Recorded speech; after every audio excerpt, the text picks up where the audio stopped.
जय हिंद एवरीवन, मेरा नाम विजन धनखड़ है और आज अपनी नेक्स्ट वीडियो में हम कंटिन्यू करते हैं अपने ITF इनवर्स ट्रिग्नोमेट्रिक फंक्शन को। एक्सरसाइज 2.2 का सॉल्यूशन कर रहे थे हम। क्वेश्चन नंबर 10 तक हमारे पास लास्ट वीडियो में हो चुका था। क्वेश्चन नंबर 11 से शुरू कर रहे हैं।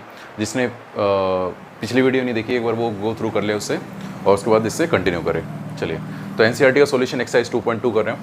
क्वेश्चन नंबर 11 में मेरे पास क्या रखा है, find the value of this trigonometric function. ये फंक्शन जो आपके पास गिवन है, ये जो एक्सप्रेशन आपके पास गिवन है, इसकी वैल्यू आपको फाइंड करनी है। तो सबसे पहले मुझे फाइंड करना है साइन इनवर्स 1/2।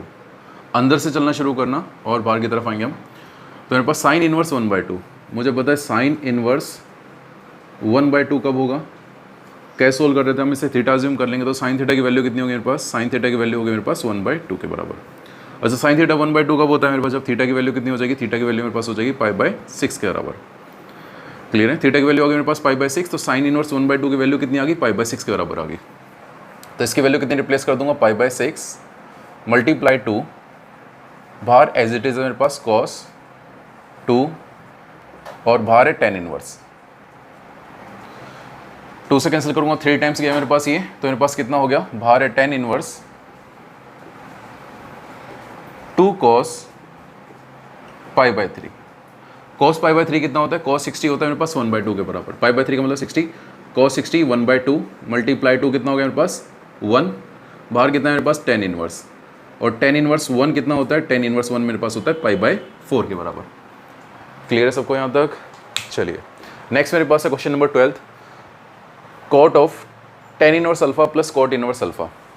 तो आपको यहाँ पे एक प्रॉपर्टी पता होनी चाहिए मेरे पास, tan inverse alpha plus cot inverse alpha, ये जो होता है ये π/2 के बराबर होता है। अगर ये दोनों एंगल सेम है मेरे पास, तो tan inverse plus cot inverse कितना हो जाएगा, π/2 के बराबर हो जाएगा। अगर ये दोनों के दोनों एंगल क्या हैं, इक्वल हैं, तो π/2 के बराबर हो गया मेरे पास ये। तो मेरे पास इसकी वैल्यू कितनी आ गई, इसकी वैल्यू आ गई मेरे पास π/2। बाहर कितना है मेरे पास कॉट, कॉट π/2 कितना होता है मेरे पास, कॉट जो होता है मेरे पास होता है cos अपॉन साइन, और cos π/2 होता है मेरे पास 0 के बराबर। तो ये मेरे पास वैल्यू आ जाएगी 0। cot π/2 कितना हो जाएगा मेरे पास, 0 के बराबर हो जाएगा। क्लियर है। चलिए, इसे नोट करना है वो नोट कर सकते हैं, फिर नेक्स्ट क्वेश्चन करते हैं। चलिए, नेक्स्ट क्वेश्चन नंबर 13 हमारे पास, हमें क्या रखा है, 10 1/2 sine inverse 2x upon 1 + x²। चलिए, तो इस वाले पार्ट को सोल्व करते हैं। यहाँ पे इस वाले पार्ट में मैं अगर x की रिप्लेस कर दूँ tan थीटा को, x की क्या रिप्लेस कर दूँ tan थीटा, तो मेरे पास कितना हो जाएगा ये वाला पार्ट, ये हो जाएगा sine inverse 2 tan theta upon 1 + tan² theta. यही हो जाएगा मेरे पास। अगर एक्स में tan थीटा रिप्लेस कर दूं तो 2 tan theta upon 1 + tan² theta किसके बराबर होता है, साइन 2 थीटा के बराबर होता है मेरे पास। बाहर है साइन इनवर्स, तो मेरे पास कितना बचेगा यहाँ से, ये बचेगा 2 थीटा, और थीटा की वैल्यू कितनी आएगी मेरे पास यहाँ से, थीटा की वैल्यू मेरे पास आ जाएगी tan इनवर्स x। तो रिप्लेस कर दूं थीटा की वैल्यू यहाँ पे, तो मेरे पास कितना हो गया 2 tan इनवर्स x। तो इस वाले पार्ट की जगह कितना आ गया मेरे पास, पूरे के पूरे मेरे पास आ गया 2 tan इनवर्स x। इस वाले पार्ट को अगर मैं सोल्व करूँ तो मेरे पास क्या रिप्लेस करूँगा, y की जगह मैं रिप्लेस कर देता हूँ tan phi। y की जगह क्या रिप्लेस कर देता हूँ, tan phi। tan theta again replace मत कर देना, क्योंकि x की वैल्यू भी tan थीटा और y की वैल्यू भी tan थीटा पॉसिबल नहीं है मेरे पास यहाँ पे। तो y की जगह मैं रिप्लेस कर देता हूँ tan phi को। तो मेरे पास है cos inverse 1 - tan² phi upon 1 + tan² phi। 1 - tan² phi upon 1 + tan² phi किसके बराबर हो जाएगा मेरे पास, ये हो जाएगा cos 2 phi के बराबर। बाहर कितना है मेरे पास, cos इनवर्स cos 2 phi कितना हो जाएगा 2 phi, और phi की वैल्यू कितनी आएगी मेरे पास यहाँ से, phi की वैल्यू यहाँ से मेरे पास आ गई tan इनवर्स y। तो रिप्लेस कर दूं यहाँ पे tan इनवर्स y, तो मेरे पास कितना आ गया 2 tan इनवर्स y आ गया यहाँ पे। इस पूरे पार्ट की वैल्यू जो मेरे पास किसके बराबर आ गई, 2 tan इनवर्स y, और इस पूरे पार्ट की वैल्यू मेरे पास आ गई 2 tan इनवर्स x। तो रिप्लेस कर देता हूँ यहाँ पे, इसकी जगह लिख देता हूँ 2 tan इनवर्स x, और इसकी जगह रिप्लेस कर देता हूँ 2 tan इनवर्स y, और बाहर कितना है मेरे पास, बाहर है मेरे पास tan 1/2। अगर मैं अंदर से 2 कॉमन ले लूँ तो इस 2 से ये 2 कैंसिल हो जाएगा मेरे पास, तो कितना बचेगा मेरे पास बचेगा tan tan inverse X plus tan inverse Y. Tan inverse X plus tan inverse Y का फॉर्मूला मेरे पास क्या होता है, मेरे पास होता है tan inverse X plus Y upon 1 minus X Y, और बाहर कितना है मेरे पास 10। तो कितना बचेगा मेरे पास यहाँ से, मेरे पास बचेगा x plus Y upon 1 minus X Y के बराबर। क्लियर है? जिसको नोट करना है वो नोट कर सकता है। इसके बाद क्वेश्चन नंबर 14 करते हैं नेक्स्ट। जिसको नोट करना है वो वीडियो को पॉज करके नोट कर लें यहाँ पे। चलिए नेक्स्ट क्वेश्चन मेरे पास है, क्वेश्चन नंबर 14 कर रहे हैं।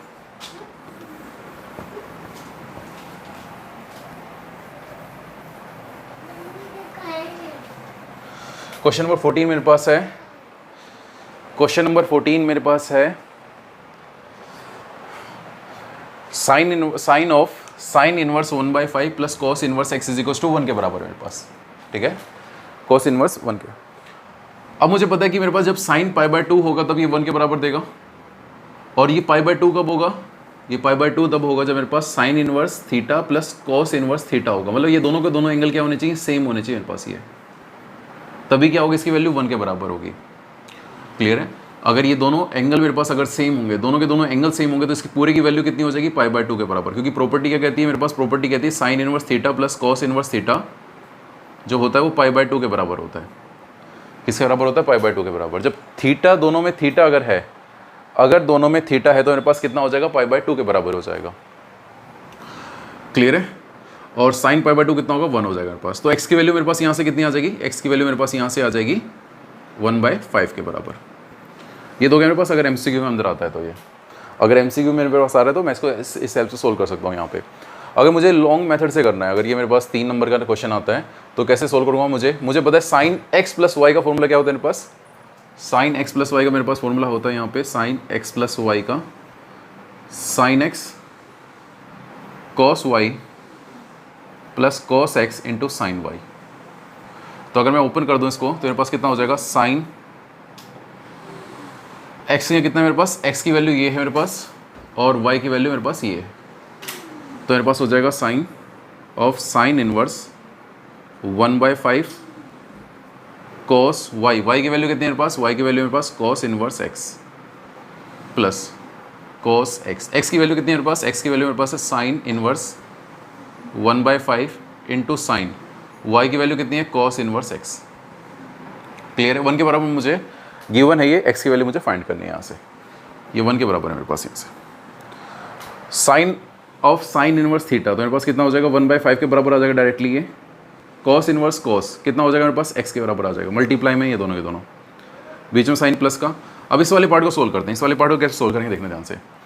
अगर मैं साइन इनवर्स इस वाले पार्ट को अगर मैं कॉस की टर्म में ब्रेक कर दूं या कॉस इनवर्स की टर्म में कन्वर्ट कर दूं, कैसे कन्वर्ट करूंगा, मुझे पता है साइन इनवर्स 1/5 जो उसको थीटा अज्यूम कर लेता हूं, फॉर एग्जांपल इसको थीटा मान लेता हूं।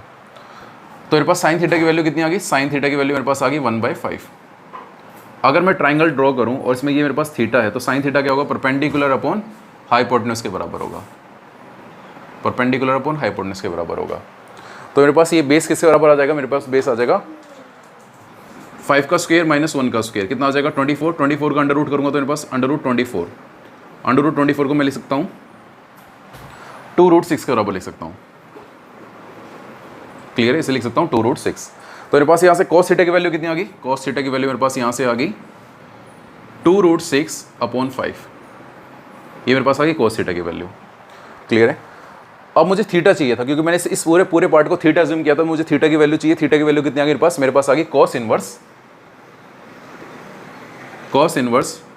2√6/5, और बाहर कितना है मेरे पास, कॉस। यहाँ पे मेरे पास है साइन, इसको क्या करूँ, साइन की टर्म में ब्रेक कर लूँ। साइन की टर्म में कैसे ब्रेक करूँगा इसको एक काम करता हूँ, 5 मान लेता हूँ। तो कॉस इनवर्स एक्स मेरे पास अगर 5 के बराबर है तो कॉस 5 कितना हो गया मेरे पास, कॉस 5 हो गया एक्स के बराबर। अगर ट्राइंगल ड्रॉ करूँगा, ये मेरे पास अगर 5 है तो मेरे पास x और ये 1 हो जाएगा, बेस अपॉन हाइपोटेन्यूज के बराबर। तो ये साइड कितनी आ जाएगी मेरे पास, under root 1 minus X square के बराबर आ जाएगी। अब मुझे चाहिए साइन 5, साइन 5 कितना आ जाएगा मेरे पास, यहाँ से साइन 5 की वैल्यू मेरे पास आ जाएगी under root 1 minus X square upon 1, और मुझे सिर्फ 5 की वैल्यू चाहिए। 5 की वैल्यू कितनी आ जाएगी मेरे पास, sine inverse under root 1 minus X square. Clear कैसे हुआ मेरे पास ये वाला पार्ट? साइन इनवर्स को मैंने कॉस की टर्म में ब्रेक कर लिया, कॉस इनवर्स को साइन की टर्म में ब्रेक कर लिया और 1 के बराबर है मेरे पास ये। तो यहाँ से कितना बचेगा मेरे पास? ये बचेगा 2√6/5 multiply √1 minus X square equals to 1 और यहाँ पे मेरे पास है x/5। क्लियर है? चलिए अगर 5 को डिवाइड में कॉमन ले लें यहाँ से और राइट हैंड साइड भेज दें, ये हो जाएगा मेरे पास यहाँ पे। अच्छा इस वाले पार्ट को एक काम करता हूँ, x को इस साइड ले जाता हूँ। अब मेरे पास कितना हो गया, ये दोनों साइड अगर स्क्वायर कर दूँ तो मेरे पास कितना हो जाएगा दोनों साइड स्क्वायर करने पे 24 1 माइनस एक्स स्क्वायर, इसका हो जाएगा a² + b² माइनस का 2ab मल्टीप्लाई कर दूँ अंदर तो 24 minus 24x² is equal to 25 + x² minus का 10x। अगर इसको इस साइड ले जाऊँ और बाकी सभी पार्ट को उस साइड ले जाऊँ तो मेरे पास कितना हो जाएगा, ये हो जाएगा 25x²। अगर इसको इस साइड ले जाऊँगा तो माइनस का 10x और ये हो जाएगा मेरे पास +1 = 0। क्लियर है? चलिए तो मेरे पास हो गया 5 और 5 इसके फैक्टर बन जाएंगे तो मेरे पास x की वैल्यू यहाँ से जो सोल्व करने पे आएगी, इसको सिंप्लीफाई करोगे तो x की वैल्यू मेरे पास आ जाएगी 1/5 के बराबर। क्लियर है? x की वैल्यू कितनी आ गई मेरे पास? 1/5 के बराबर आ गई। चलिए जिसे नोट करना है वो नोट कर सकता है, फिर नेक्स्ट क्वेश्चन करते हैं इसके बाद। नेक्स्ट क्वेश्चन नंबर 15 है हमारे पास। क्वेश्चन नंबर 15 करते हैं। tan inverse x + tan inverse y की इसमें प्रॉपर्टी का यूज़ करेंगे तो मेरे पास कितना हो जाएगा, ये हो जाएगा tan inverse x + y upon 1 minus x multiply y is equals to π/4 equals to π/4। यही मुझे गिवन है और x की वैल्यू मुझे फाइंड करनी है। अगर tan इनवर्स है तो इस साइड जाके किस में कन्वर्ट हो जाएगा, 10 में। तो अगर मैं इस साइड लेके जाऊँगा इसे कितना हो जाएगा 10 π/4 की वैल्यू कितनी होती है, 1 के बराबर होती है। इसकी वैल्यू कितनी होती है 1। अगर इस पार्ट को सिंप्लीफाई करना है तो पहले न्यूमरेटर को सिंप्लीफाई कर लेता हूँ, फिर डिनोमिनेटर को सिंप्लीफाई कर लेंगे। तो न्यूमरेटर को सिंप्लीफाई करना है तो पहले एलसीएम लेना पड़ेगा। एलसीएम कितना आ गया, x² - 4। इस वाले पार्ट को अगर इससे मल्टीप्लाई करूँगा x - 1 multiply x + 2 plus x - 2 multiply x + 1।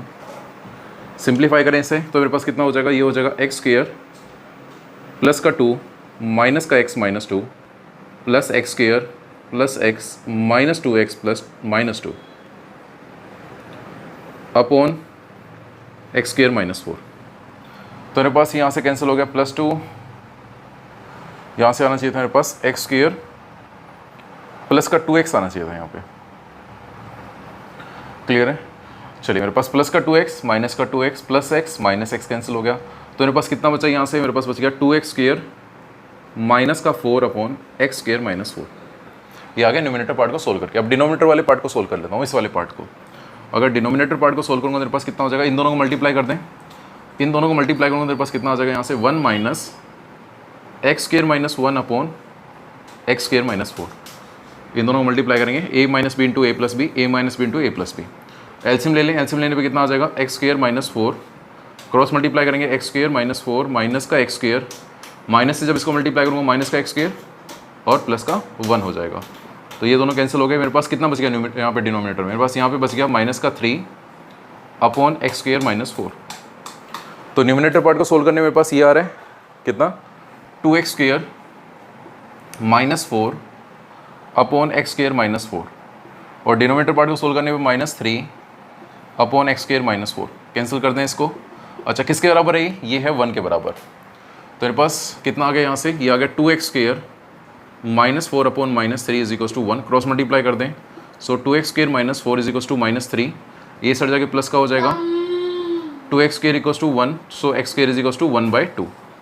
सो x की वैल्यू कितनी आ गई यहाँ से, x की वैल्यू आ गई मेरे पास +-1 अपॉन √2 के बराबर। क्लियर है? बहुत आसान क्वेश्चन था, सिंपल क्वेश्चन था, जिसे नोट करना है वो नोट कर सकता है। कैलकुलेशन का ध्यान रखना है इसमें। नेक्स्ट क्वेश्चन नंबर 16 मेरे पास। क्वेश्चन नंबर 16 मेरे पास क्या रखा है, साइन इनवर्स साइन 2π/3। 2π/3 को अगर मैं सोल्व करूँ तो मेरे पास 2π की वैल्यू 180/3 कितना होता है मेरे पास, ये हो जाएगा मेरे पास 120 डिग्री। और मुझे पता है साइन इनवर्स की जो प्रिंसिपल रेंज होती है, साइन इनवर्स की जो प्रिंसिपल रेंज होती है वो -π/2 से लेके -π/2 से लेके +π/2 के बीच में होती है। क्लियर है? तो मेरे पास जो आंसर होगा यहाँ पे डायरेक्टली 2π/3 मत लिखना, गलत हो जाएगा आपके पास, क्योंकि जो भी वैल्यू है वो -90 से लेके +90 के बीच में होनी चाहिए। 120 जो है मेरे पास सेकंड क्वाड्रेंट के अंदर लाई करेगा, 120 जो है वो सेकंड क्वाड्रेंट के अंदर लाई करेगा। तो 120 को ऐसे ले सकता हूँ मैं 180 - 60, 180 - 60। तो मैं इसे ऐसे लिख सकता हूँ मेरे पास यहाँ पे, अगर दोनों साइड में साइन ले लूँ, 120 का मतलब है 2π/3, अगर इस साइड भी साइन ले लूँ, दोनों साइड साइन ले लिया, 180 का मतलब मेरे पास पाई - 60 का मतलब मेरे पास π/3, एक ही मतलब है, रेडियन में लिख दिया मैंने एंगल को। तो पाई - थीटा साइन थीटा के बराबर हो गया, साइन π/3 के बराबर हो गया, साइन 2π/3। तो साइन 2π/3 और साइन π/3 इक्वल होते दोनों के दोनों, तो मैं साइन 2π/3 की जगह लिख सकता हूँ साइन π/3, और साइन इनवर्स साइन π/3 जो है वो π/3 के बराबर हो जाएगा मेरे पास। क्लियर है?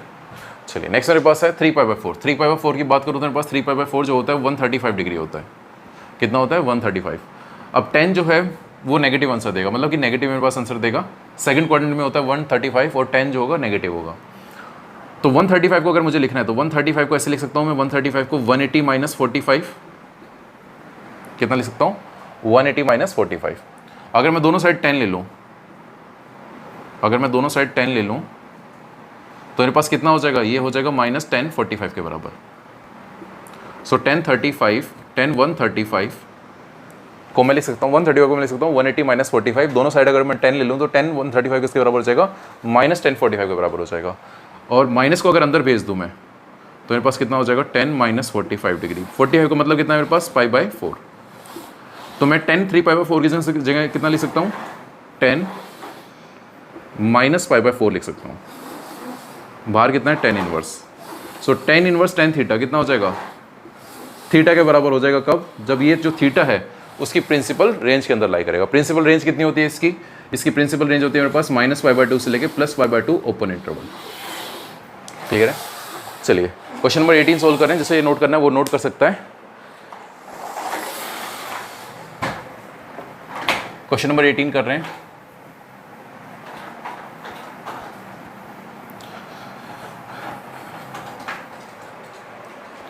क्वेश्चन नंबर 18 में मेरे पास लिख रखा है 10 ऑफ साइन इनवर्स 3π/5। तो मेरे पास जो बाहर एंगल दे रखा है, इन दोनों को मैं अगर 10 की फॉर्म में कन्वर्ट कर दूं, अगर इन दोनों को 10 की फॉर्म में कन्वर्ट कर दूं तो कितना हो जाएगा? साइन इनवर्स 3/5 को अगर मैं थीटा मान लूँ तो साइन थीटा की वैल्यू मेरे पास होगी 3/5। क्लियर है? साइन थीटा की वैल्यू कितनी होगी मेरे पास? 3/5 के बराबर हो गई। क्लियर है? कितनी होगी? 3/5 के बराबर हो गई। ट्राइंगल बनाऊंगा, ट्राइंगल में ये मेरे पास थीटा है, ये है 3, ये है 5, तो ये कितना हो जाएगा? 4। तो tan थीटा कितना आ गया? tan थीटा आ गया मेरे पास 3/4। क्लियर है? इसको मैंने क्या माना था? इसको थीटा माना था। अब थीटा की वैल्यू अगर मैं 10 की फॉर्म में लिखना चाहूँ तो कितना हो गया? tan इनवर्स 3/4 के बराबर हो गया। क्लियर है? tan इनवर्स कितना हो गया? 3/4 के बराबर हो गया। अगर मैं लिखूँ cot इनवर्स 3/2 = 5, तो मेरे पास cot 5 कितना हो गया? cot 5 मेरे पास हो गया 3/2 के बराबर। अब 10 की फॉर्म में लिखना है, ये मेरे पास 5 है, ये मेरे पास 3 है, ये मेरे पास 2 है, तो ये वाली साइड कितनी हो जाएगी? 9 + 4 कितना हो जाएगा मेरे पास? √13 के बराबर। तो कितना हो जाएगा? √13 के बराबर आ जाएगा, क्योंकि बेस अपॉन परपेंडिकुलर होता है। बेस 3 परपेंडिकुलर 2, तो मेरे पास हो गया 9 + 4 कितना हो गया? 13। 13 का अंडर रूट करेंगे मेरे पास, ये आ गया। अब 10 की फॉर्म में लिखना चाहूँ तो 10 कुछ नहीं था, इसका जस्ट रेसिप्रोकल ही था। 10 मेरे पास इनवर्स जो है, या 10/5 जो है मेरे पास कितना हो जाएगा? 10/5 यहाँ से हो जाएगा 2/3, और 5 की वैल्यू मेरे पास कितनी हो जाएगी? अगर मैं इसको पूरे को 5 मान रहा था तो 5 की वैल्यू लिखूंगा तो कितना हो जाएगा? tan inverse 2/3। अब tan inverse x + tan inverse y का अगर मैं फॉर्मूला लगा दूं यहाँ पे तो कितना हो जाएगा? tan inverse x + y / 1 - x × y के बराबर हो जाएगा। बाहर कितना है मेरे पास? बाहर है मेरे पास 10। एलसीएम लेके सोल्व कर लें। अगर मैं न्यूमरेटर पार्ट को सोल्व कर रहा हूँ तो मेरे पास 12 एलसीएम आ गया। 9 + 8 अपॉन कितना हो गया? ये मेरे पास हो गया 12 - 6 / 12। 12 से 12 कैंसिल हो गया मेरे पास। ये कितना हो गया यहाँ से? ये हो गया मेरे पास 17/6। तो मेरे पास tan इनवर्स और बाहर कितना है? 10। तो tan इनवर्स मेरे पास सिर्फ ये बचेगा और ये कितना आंसर देगा मुझे, ये आंसर देगा 17/6 के बराबर। क्लियर है? अगर किसी को नोट करना है वो नोट कर सकता है वीडियो को पॉज करके, बहुत ईजी क्वेश्चन है ये। चलिए इसके बाद नेक्स्ट क्वेश्चन करते हैं। नेक्स्ट क्वेश्चन नंबर 19 है हमारे पास। cos इनवर्स cos थीटा, तो मेरे पास डायरेक्टली थीटा के बराबर इसका आंसर हो जाता अगर इसकी वैल्यू cos की वैल्यू कहाँ से कहाँ तक होती है, cos इनवर्स की वैल्यू होती है 0 से लेकर पाई। अगर 0 से लेकर पाई के बीच में ये लाई करता है तो मेरे पास ये जो है डायरेक्टली मेरा आंसर हो जाता। बट ये पाई से बड़ी वैल्यू है, 7π/6 जो है पाई से बड़ी है, तो मेरे पास डायरेक्टली 7π/6 मत लिखना, गलत हो जाएगा मेरे पास आंसर। तो मुझे 7π/6 को कैसे लिखना पड़ेगा, 7π/6 अगर मेरे पास है तो 7π/6 का मतलब होता है 210, 210 डिग्री।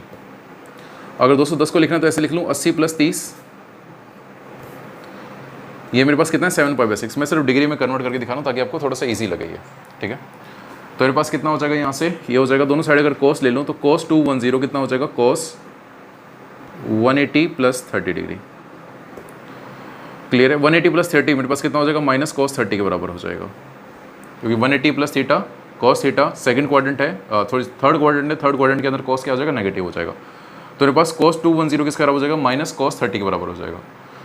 अब -cos 30 के बराबर अगर मैं इसे यहाँ लिख दूँ और cos इनवर्स cos थीटा होना चाहिए, मेरे पास इस माइनस वाले साइन को या तो अंदर भेजना पड़ेगा। अगर इसमें अंदर भेज दूँ, अगर मैं इसे अंदर भेज दूँ तो मेरे पास cos ऑफ -30 हो जाएगा, और cos ऑफ -30 जो होता है बराबर नहीं होता -cos 30 के। तो मुझे क्या करना पड़ेगा, अगर मुझे चाहिए, देखना ध्यान से, मुझे -cos 30 चाहिए तो मैं इसको ऐसे भी लिख सकता हूँ π-30,